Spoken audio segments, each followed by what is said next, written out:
O Gustavo Corso está aqui, mandou um superchat, Danilão. Com a saída do Luiz Guilherme, vamos supor que vamos precisar de um gol contra o Botafogo. Quem vai entrar para mudar o jogo? O Rony, o menino? Preocupante, ele está preocupado, Gustavo. O Gustavo está preocupado. Raí, quem vai mudar o jogo, meu filho? Que eu vou colocar a tela aqui que você mandou para mim. Já explica, você é o cara, taticamente falando com o Raí Monteiro, ele assiste tudo. Tem cada jogo que ele vê que eu nunca tinha ouvido falar do time. Esse, por exemplo, aí da Argentina, porque eu Sarmiento não de sei. Junín. É isso aí. Não sei como se arruma tempo para namorar, Raí, porque eu só arrumo tempo para comer. Porque é impressionante, cara. Fala aí, fala para nós aí. Quem é que entra para mudar o jogo? Ah, Massa, eu acho que o Palmeiras já tem no time titular um cara que pode mudar os jogos, né? Que é o Estevão. Me parece ele ser essa peça que pode desequilibrar em alguns momentos. E aí tem Felipe Anderson e o Dudu para encaixar nesse time. Você me chamou aqui, né, para a gente bater um papo um pouco sobre as questões táticas do Palmeiras e entender, do meu ponto de vista, né? E aí quem está participando, vocês também, obviamente, podem dar aqui outros pitacos, outras versões sobre isso, mas por que o Palmeiras não tem jogado tão bem nessa temporada, né? Eu acho que existem alguns aspectos. E eu trouxe aqui um deles, né, para ilustrar um pouco e falar que é sobre um pouco de previsibilidade que o Palmeiras tem no ataque, principalmente, né? A gente está vendo aí nesse campinho que eu te mandei, Massa, um desenho do jogo do Palmeiras contra o San Lorenzo. Então tá ali os bonequinhos de branco, né? São os jogadores do San Lorenzo, uma linha de 5, outra de 4 e um atacante lá na frente. Foi assim que o San Lorenzo jogou no Allianz Parque na semana passada. E o Palmeiras com o desenho que ele tem habitual quando tem a bola, né? O torcedor do Palmeiras já conhece muito bem isso, essa dinâmica, né? O Marcos Rocha vira um terceiro zagueiro, o Piquerez abre campo de um lado, né? Vai virar um ala e aí um outro jogador abre campo do outro. E aí esse jogador pode ser, por exemplo, o Estevão, né? Tem sido assim nesses últimos jogos do Palmeiras, é um cara que ajuda muito sem bola também, o Abel gosta bastante disso, por isso que ele ganhou bastante espaço. O Luiz Guilherme, que originalmente neste jogo está jogando como um ponta ali pelo lado esquerdo, veio jogar por dentro, perto do Rafael Veiga, com o Estevão de um lado, o Piquerez do outro e o Henrique mais centralizado. É um desenho padrão do Palmeiras esse, né? Quando o time tem a bola. 3 atrás, os 2 do meio e 5 lá na frente. O Abel sempre fala muito sobre isso. O Palmeiras me parece muito previsível, Massa, nesse momento da temporada. É um time com movimentos muito previsíveis dentro do campo. Tem faltado um pouco mais exatamente dessa questão de variar desenho, de variar característica de jogador, embora o Abel tenha mexido bastante nas formações iniciais, né? Eu acho que isso tem sido um aspecto determinante para a gente ver um Palmeiras que tem criado muito pouco, né? Num recorte só de Brasileiro, Libertadores e Copa do Brasil, foi um time que marcou 21 gols em 15 jogos. Acho que esse é um número que ajuda a exemplificar um pouco de como a produção diminuiu bastante do Palmeiras. Bom, acho que essa explicação é interessante e o Palmeiras hoje, Raí, é um time previsível? Acho que sim. Acho que é um time previsível, Massa, nesses movimentos, né? Os jogadores estão muito condicionados a esse modelo. Dois caras bem abertos, 2 meias atrás de um centroavante. E talvez o Abel vai ter que trabalhar nesse período agora, né, até o mata-mata da Libertadores, variações. E ele já mostrou isso ao longo dessa trajetória, né? Se a gente olhar para trás, você tem muitos Palmeiras diferentes com o Abel. Você tem o time lá do Scarpa e Veiga juntos na Libertadores, né? Tem momentos que o Scarpa era um cara pelo lado direito, em outros momentos ele foi ala pela esquerda. Você tem a versão do ano passado com 3 zagueiros e 2 atacantes, e esse posicionamento potencializou demais o Endrick, né, pelo lado ali, vindo do lado para dentro. Ele vai muito bem fazendo as diagonais, ele foi muito bem no Brasileirão naquele sentido. Então o Abel vai ter que se virar para encontrar algo, acredito eu, diferente nesse sentido. E aí a gente pode projetar um pouco esse time para a segunda parte da temporada, já sem o Endrick e sem possivelmente o Aí, Luiz Guilherme também, né? tá Com na dois tela aí, ó. jogadores. É É isso que você esse. escalou aqui para mim, ó. O Everton, Gomes, Murilo, Marcos Rocha, Piquerez, Rios e Aníbal, Estevão, Felipe Anderson, Dudu e Flaco Lopes, ou o Rony, né? Tem muita Uhum. gente que gosta do Rony. A gente pode Tô olhar um pouco para provocando. características aí, né, Massa?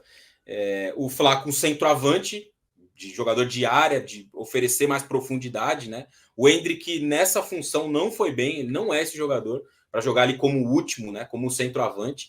E aí você tem o Felipe Anderson chegando, que eu acho que pode preencher esse espaço do Veiga em um momento. O Veiga faz uma temporada muito ruim, né? E a insistência dele no time titular não me parece ser um caminho para melhorar o futebol dele. O Abel tem apostado um pouco nessa fórmula, mas não tem funcionado.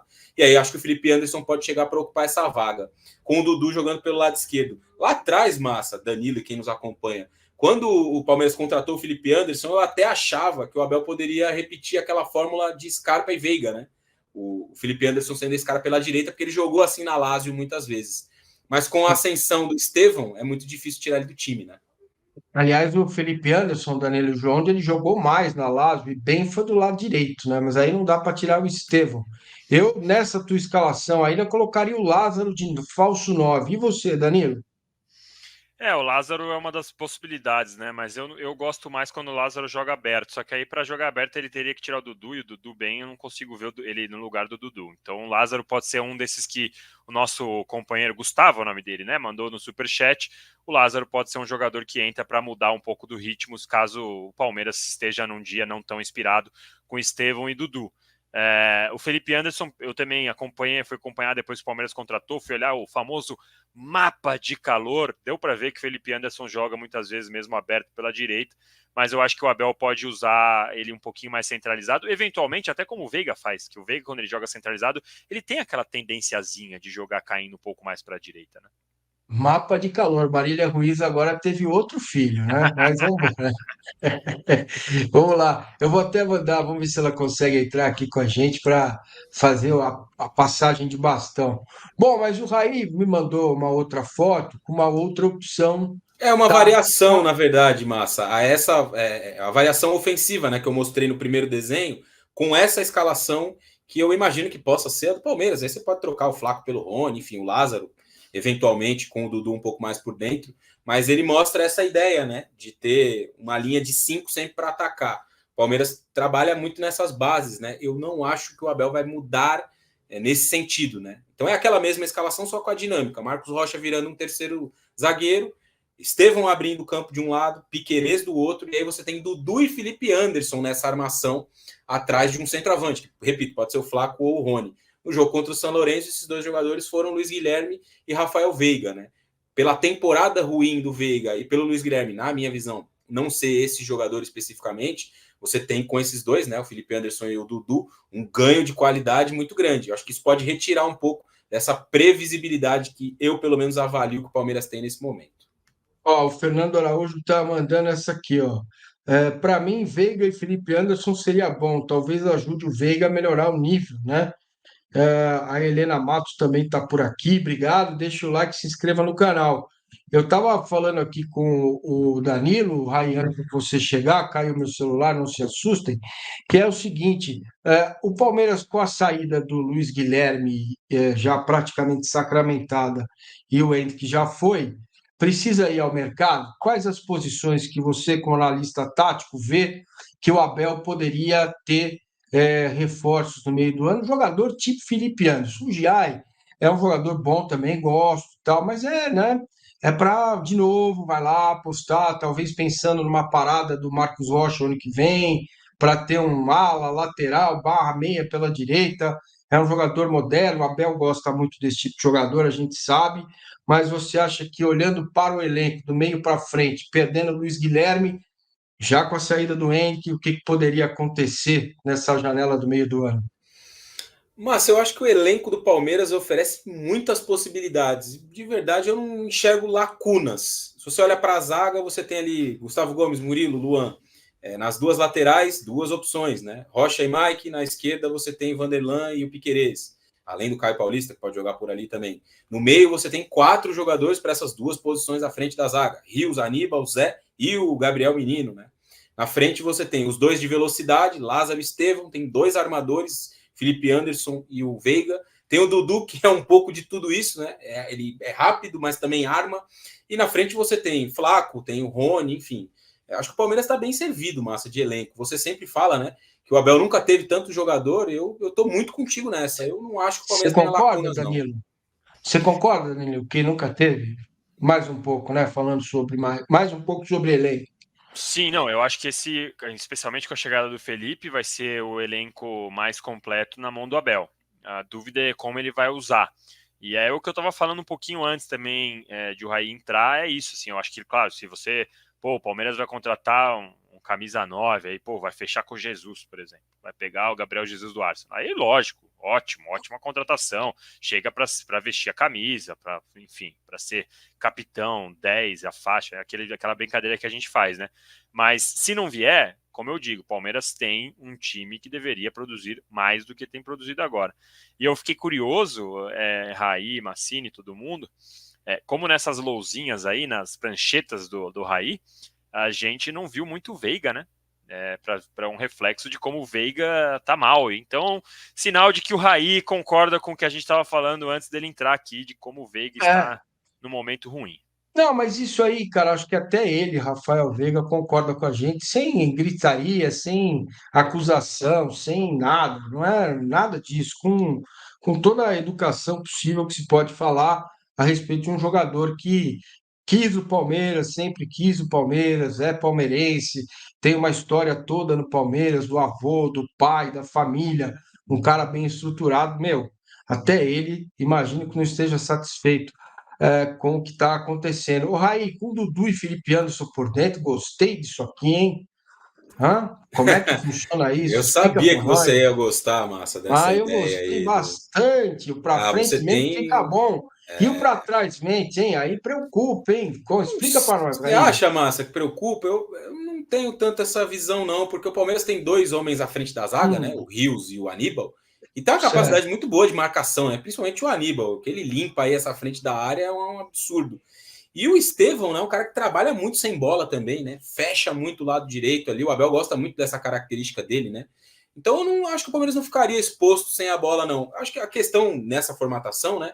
É entender o quanto o Dudu vai conseguir entregar, né? Voltando de um período muito grande de inatividade, sem bola, na marcação, né? Porque em tese, se ele Mas for escalar peraí, pelo calma lado. aí, que até lá tem 60 dias, né? Tem 2 meses ainda, Sim, né? exato. Que, que a gente está É, falando do segundo semestre que vai ser. exato. Libertadores, né? Projetando aqui o É, mata-mata da Libertadores, mais ou menos, né? Claro que as outras competições isso. também são importantes para o Palmeiras. Mas acho que esse é um ponto, né? Entender como o Dudu vai voltar fisicamente, vai se condicionar, vai se colocar em condição de exercer essa função. Mas eu não acho que fica um time desequilibrado sem a bola, não, Massa. E com ela, Uhum. né? A qualidade sobra. Dudu e Felipe Anderson ali por dentro, Estevão na direita. É um time muito, muito forte. Caramba, você sabe Danilo, quando eu como doce, eu não sou de comer doce, eu gosto de salgado. O meu prato preferido é o cheio, mas doce quando eu como, e fica uma coisinha aqui, sabe? O Massa ri, o Massa come doce, ele ri, ele fica feliz quando come doce. Esse meio-campo aqui, ó, Estevão, é, Dudu e Felipe Anderson, o Piquerez acordado. Pô, o Piquerez acho que vai para o Uruguai, vai ver o cachorro dele, quem sabe ele volta ligado, né? Se o cachorro não der uma mordida nele, porque eu vou contar para você, também não está bem. Isso aí eu fiquei feliz, hein, Danilo? Você ficou? Você fica feliz quando come doce ou não come? Não, eu gosto mais de doce do que de salgado. Eu sou o contrário de você, Massa. Mas eu acho uma opção interessante, mas eu prefiro a anterior. Em relação para ter um Lázaro de um lado ou o Dudu de um lado. O Dudu já foi utilizado nessa posição, ele não rendeu exatamente o melhor dele, pelo menos até onde eu lembro, né? Eu gosto mais quando o Dudu joga. As minhas melhores memórias de Dudu no Palmeiras são ele sempre entortando adversários pelas pontas, normalmente ou pela direita ou pela esquerda, varia um pouco aí, desde 2015 ele tá no Palmeiras, né? Mas eu tenho essa impressão que o Dudu rende melhor quando tá nessas pontas. Agora, tem essa questão, como ele vai voltar, como ele vai recompor, vai conseguir marcar o lateral como o Estevão tem feito hoje em dia, como ele pede para o Luiz Guilherme fazer quando entra, tem esse ponto também, porque o Dudu tá voltando de uma longa pausa e também, como eu disse, já tá passando dos 30, né? Então, aos poucos, de pouco em pouco, ele vai perdendo um pouquinho dessa potência também. Tem Muito uma bem. coisa, Aí, Massa, fala, filho, rapidinho, fala. só sobre essa questão que o Claro, Danilo pode traz do falar. Dudu. Ele tem uma opção, por ter um lateral, né, no caso o Piquerez, que pode fazer muitas funções no campo, ele pode ter uma variação de ter o Dudu mais aberto para receber essa bola e partir para cima, né, drible, jogada individual e tal, e ter o E eu, Piquerez jogando mais por dentro, né, como isso, um lateral que centraliza mais isso. as jogadas. O Piquerez é um lateral Hum, muito interessante nesse sentido, né, Massa? Se a gente pegar aqui um retrospecto muito rápido, final da Libertadores, ele foi um terceiro zagueiro com Scarpa como ala ali, por ali. Final do Paulista desse ano, ele foi um terceiro zagueiro para que o Lázaro fosse o ala pelo lado esquerdo. Então, ele é um lateral que te oferece muitas possibilidades. E aí o Abel pode também jogar um pouco com isso para ter o Dudu um pouco mais pelo lado.